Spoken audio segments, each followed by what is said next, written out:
Today we're going to try and answer a question that I've been wondering about for the last couple of years, and that is, what options would I have if I got a flat tire? Let's get into it.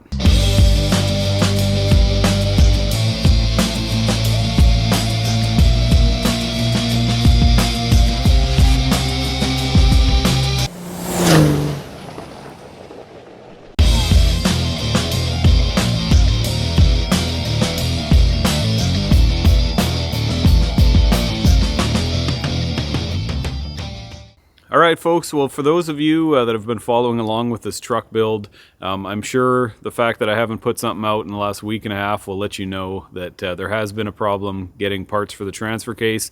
The guy told me that he had the parts. I gave him the part numbers and everything. I got there to pick them up, and they were definitely the wrong ones. It took over a week for him to even tell me if he could order the right one.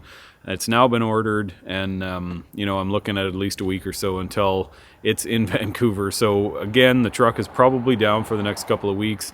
Anyways, let's jump into this truck stuff and try and get this figured out. Today we're going to discuss what options would I have if I got a flat tire. As you can tell from the front tire there, front rim I should say, to that back one, they are completely different. And really, I think the only option is that inner dual. If I got a flat tire, would I be able to put the inner dual on the front? So anyways, let's jump in, have a look. All right, so before we get into it, I just have to say these tires are load range E, and you might be thinking, if I had a full load on and I had to go a single dual on the rear or something, would that be a problem?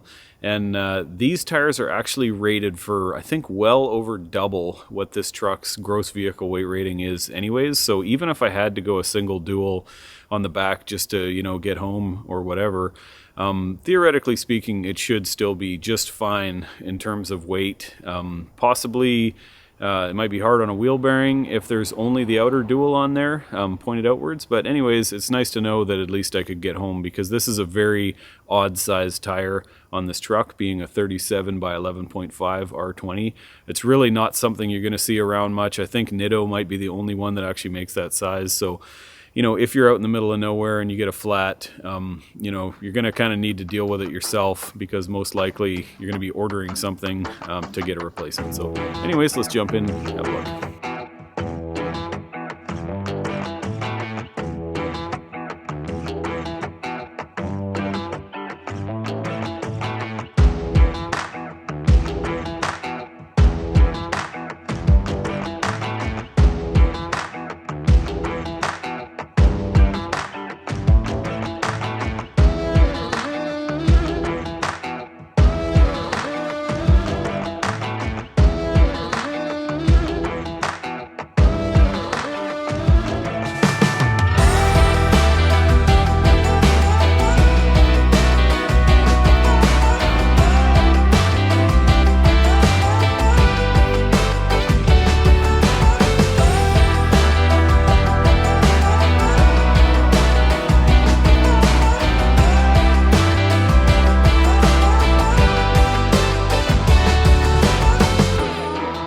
Alright, well, as you can tell by looking at those three rims, they're all completely different. I've got two questions that I'm looking to answer. First of all, will the rim that's on the right, the inner dual, will that go onto the front? And secondly, the one in the middle, if that is on the rear by itself, will the lug nuts have enough thread to be able to lock the rim in place? So let's find out.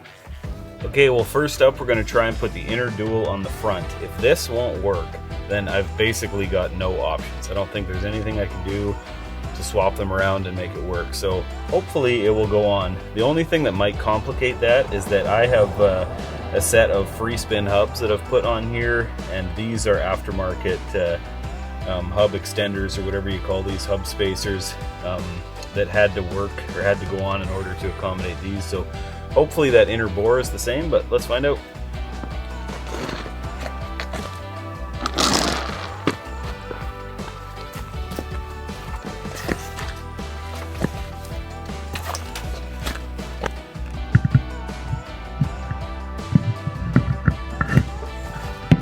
Ooh, look at that. I think it would work.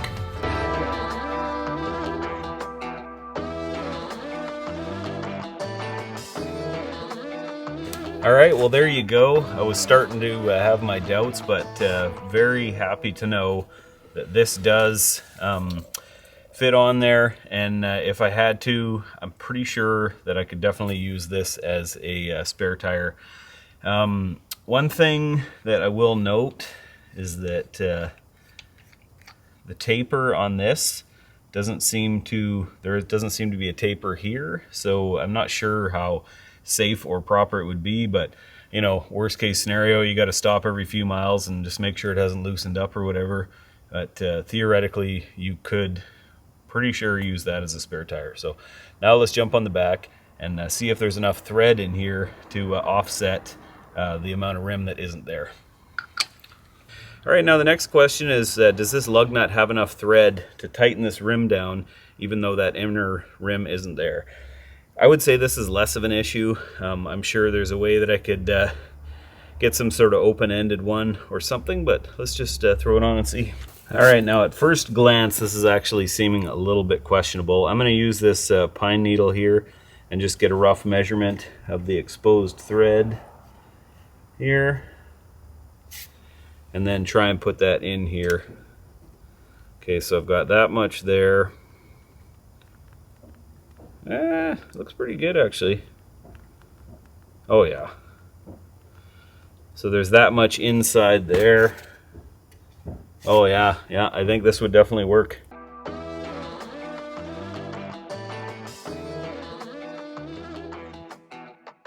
All right, well, as you can see, that wheel is on there. The lug nut appears to be well within its working range of the amount of threads. I'm sure this would put a lot of undue stress on the wheel bearing, and you know, this wouldn't be probably advisable to drive around like this, but sometimes you just got to do what you got to do to get home, and I'm pretty sure that this would probably get you home. So anyways, I'm not recommending that this is safe or anything like that. Of course, the nice thing to keep in mind too is that the GVW on this truck, I'm pretty sure, is 10,500 pounds.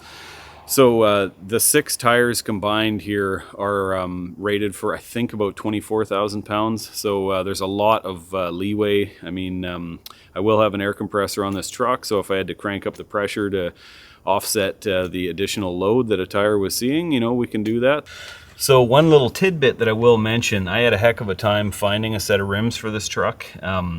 I didn't even really want to go to 20-inch rims. If I could have fit 37s on the stock rims, I would have. I didn't want to get crazy with big spacers, and the rims I had were a little bit rusty anyways, but I did for a while kick around the idea of just buying 6 of these inner duals and trying to make it work, but I think the back spacing and everything else, you know, I would have ended up having to run a huge spacer. So anyways, just sort of a interesting little tidbit, but I don't mind the look of this, and if I had to run 6 of those, I probably would be okay with it.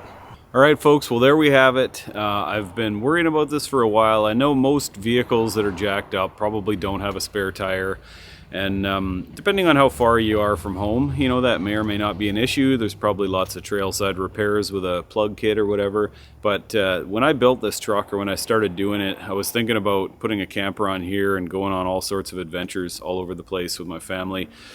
And I gotta be honest with you, this is something that I've thought about a lot of times, and it's nice to know that I could probably drive it. You know, if I blew out a tire and I had to you know, either get rid of one of the rear duals, or, you know, if the front one went and I had to throw that inside dual on there, it's pretty nice to know that, you know, I could probably make it. All right, well, thanks for coming along. Appreciate you watching. Please give me a thumbs up and subscribe and ring the bell notification. I really do appreciate all that kind of stuff. Hope to keep the videos pumping out. I should have some parts hopefully in the next couple of weeks and get that transfer case in and get this thing out in the bush where it belongs. But anyways, until then, I hope you have a good one. Thanks for stopping by. See you on the next one.